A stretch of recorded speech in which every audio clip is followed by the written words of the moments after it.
Well, golf went long once again, so here is your full 6 o'clock forecast. As for our evening forecast for tonight, we're looking at temperatures that are still going to be fairly cool, right around that freezing mark, especially later on tonight. Starting right around 9 o'clock, we'll be at 32 degrees, and then actually later on tonight for our low temperature, we're actually going to be back into the 20s for the first time in quite a while. The good news is we're not really going to be looking at the potential for any more snow. Tomorrow is, of course, St. Patrick's Day. Your forecast is going to be a little warmer, 51 degrees for that high temperature. And we're also going to be watching some clouds that'll start to drift into the forecast area, especially later on in the afternoon, actually going into the evening. And that's actually just going to be a precursor to our next system, which will be moving through Michiana by midweek. We'll have details on that in just a second. Here's future track for the remainder of the evening tonight. As we can see, scattered showers still going to be in place over Michiana, and the snow today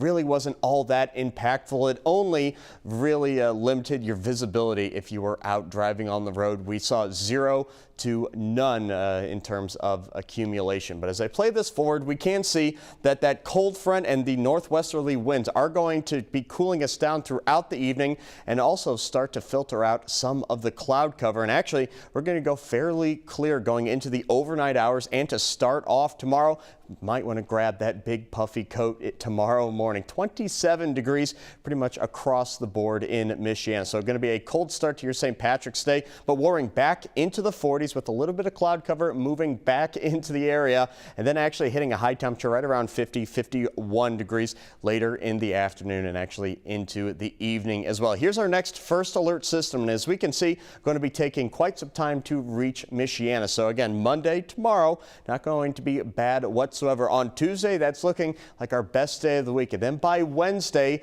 need to turn our attention to this next system. And it's actually looking like it's going to start off as rain and then start to cool down, especially on the backside. We can see just up to our north and west in Wisconsin. That's where we're going to start to see some of that cooler air filtering in and starting to cool down the rain and actually freeze it into snow. So again, just put that on your radar for the week. And finally, here's your 10-day forecast. Tuesday, like I said, I think that's going to be the best day of the week. A high temperature of 66 degrees, just going to be a little breezy throughout. The next system moving in Wednesday and Thursday for that matter looks to be a cooler day, but that actually is going to also be the first day of spring, warming right back up into next weekend, and we'll be right back in the 50s. And coming up at 11, we'll go over this forecast once again, and also we will be live on Channel 16.